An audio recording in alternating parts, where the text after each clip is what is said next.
Assalamualaikum warahmatullahi wabarakatuh. Selamat pagi untuk teman-teman sekalian, karena saya merecord ini masih jam pagi, jam sekitar pukul jam 9.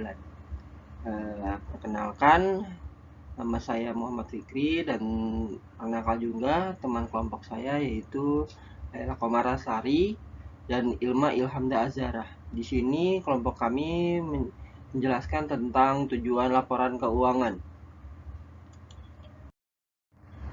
Apa sih tujuan akuntansi atau laporan keuangan?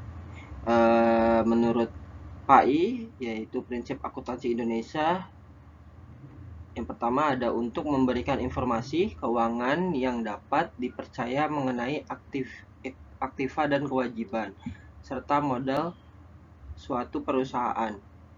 Yang kedua, untuk memberikan informasi yang dapat dipercaya mengenai perubahan dalam aktiva neto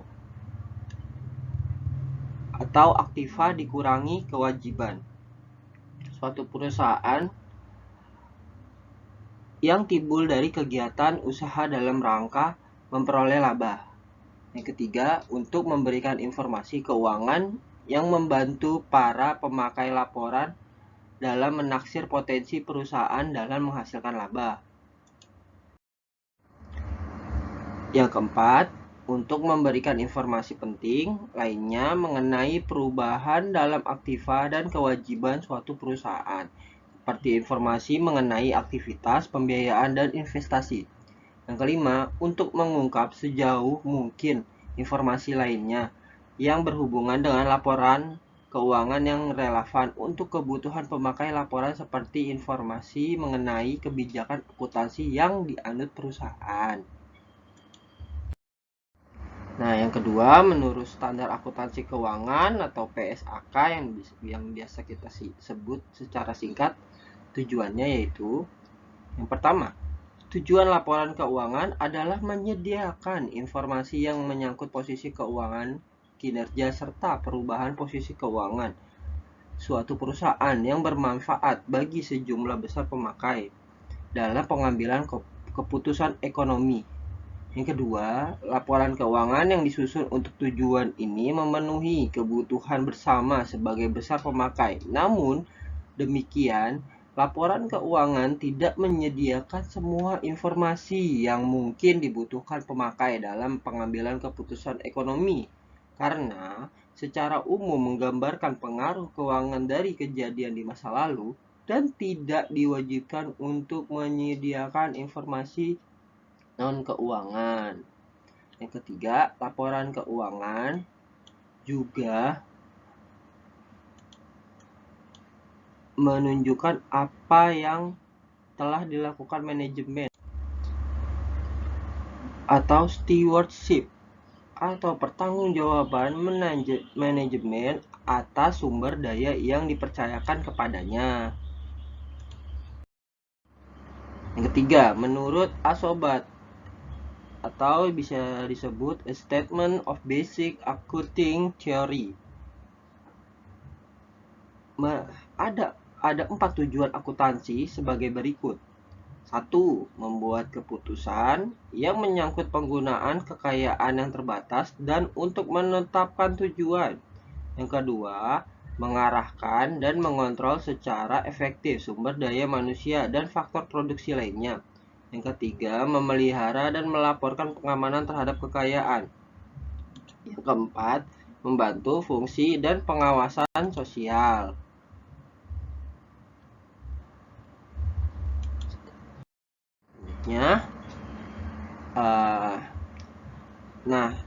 Yang keempat, menurut APB Statement nomor 4 berjudul Basic Concept and Accounting Principles Underlying Financial Statement Business Enterprise. Laporan ini bersifat deskriptif, dan laporan ini banyak mempengaruhi studi-studi berikutnya tentang tujuan laporan keuangan. Tujuan khusus untuk menyajikan laporan yaitu 1. Posisi keuangan, yang kedua hasil usaha, yang ketiga perubahan posisi keuangan secara wajar sesuai GAAP.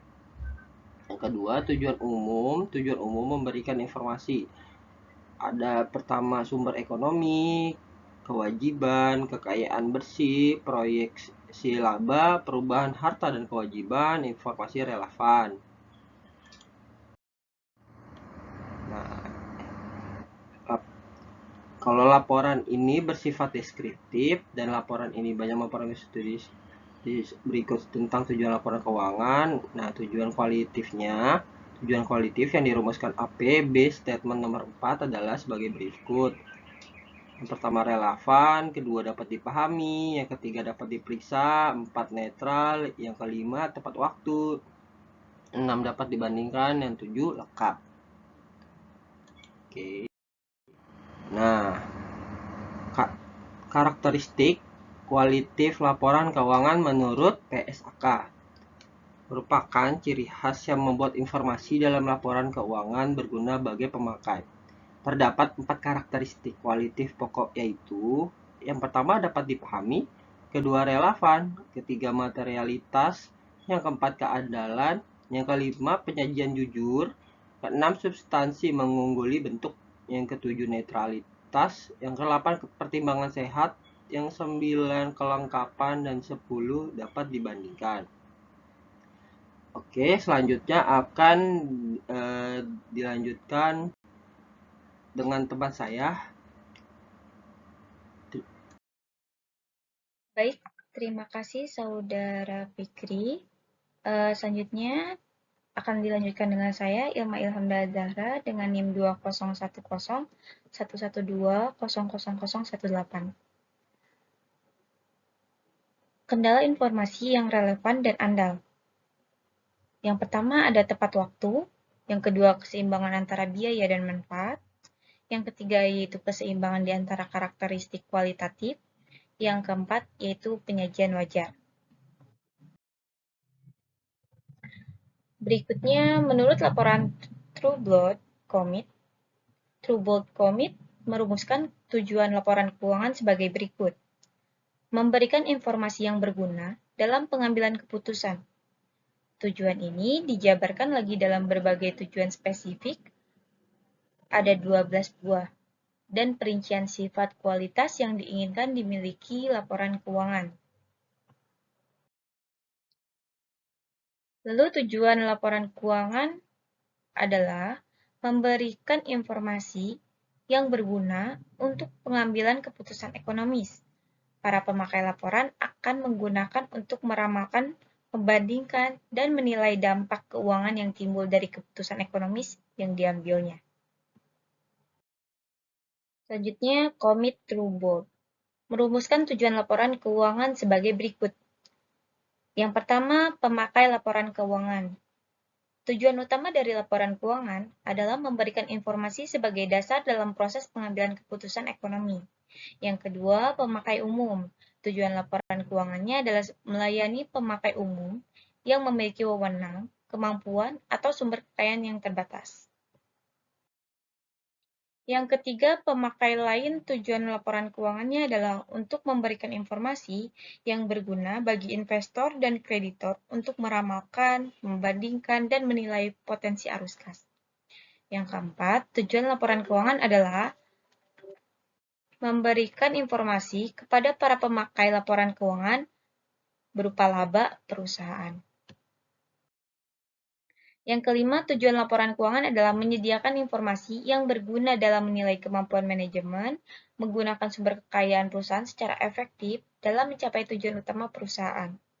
Yang keenam, tujuan laporan keuangan adalah memberikan informasi yang faktual dan yang dapat ditafsirkan tentang transaksi dan kejadian lainnya yang berguna untuk meramalkan, membandingkan, menilai earning power perusahaan. Yang ketujuh, tujuan laporan keuangan adalah memberikan laporan tentang posisi keuangan yang berguna untuk meramalkan, membandingkan, menilai earning power perusahaan.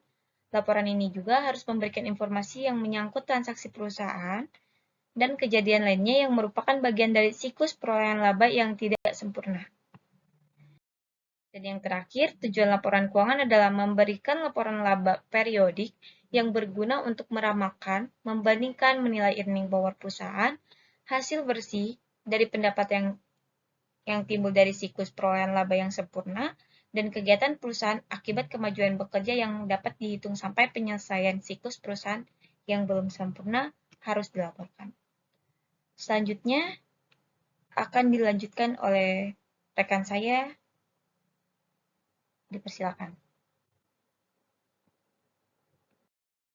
Ya, perkenalkan nama saya Laila Komalasari dengan NIM 201011200014. Di sini saya akan melanjutkan terkait dengan penjelasan dari rekan saya, Ilma dan Fikri. Laporan Komite Trueblot juga menjelaskan tujuan, sifat, dan kualitas laporan keuangan sebagai berikut.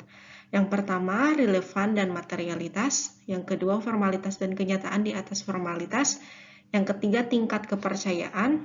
Yang keempat, bebas dari prasangka objektif. Dan yang kelima, dapat dibandingkan.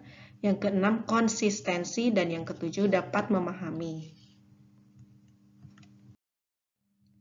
Selanjutnya, tujuan laporan keuangan entitas syariah. Tujuan laporan keuangan menurut entitas syariah adalah menyediakan informasi yang menyangkut posisi keuangan, kinerja, serta perubahan posisi keuangan suatu entitas syariah yang bermanfaat bagi sejumlah besar pemakai dalam pengambilan keputusan ekonomi. Tujuan laporan keuangan untuk lembaga yang mencari laba. Nah, yang pertama, laporan keuangan harus memberikan informasi yang berguna untuk investor atau baik yang sudah maupun yang potensial, kreditor, dan pemakai lainnya dalam memutuskan secara rasional penggunaan investasi, kredit, dan keputusan lainnya. Yang kedua, laporan keuangan harus memberikan informasi untuk membantu investor atau calon investor dan kreditor dan pemakai lainnya. Yang ketiga, laporan keuangan harus memberikan tentang sumber-sumber ekonomi perusahaan, klaim terhadap kekayaan itu, atau kewajiban perusahaan untuk mentransfer sumber-sumber itu kepada lembaga lain atau pemilik perusahaan. Yang keempat, laporan keuangan harus dapat memberikan informasi tentang presentasi keuangan perusahaan selama satu periode. Yang kelima, laporan keuangan harus memberikan informasi tentang bagaimana perusahaan mendapatkan dan membelanjakan kas, tentang pinjaman dan pengembaliannya, tentang transaksi yang memengaruhi modalnya. Yang keenam, laporan keuangan harus dapat memberikan informasi tentang bagaimana manajemen perusahaan mempertanggungjawabkan pengelolaannya kepada pemilik atas penggunaan sumber kekayaan yang dipercayakan kepadanya.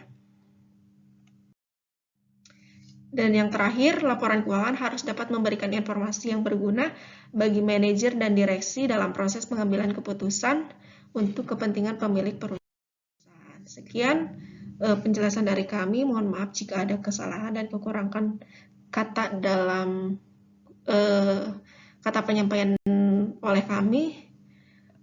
Assalamualaikum warahmatullahi wabarakatuh. Terima kasih.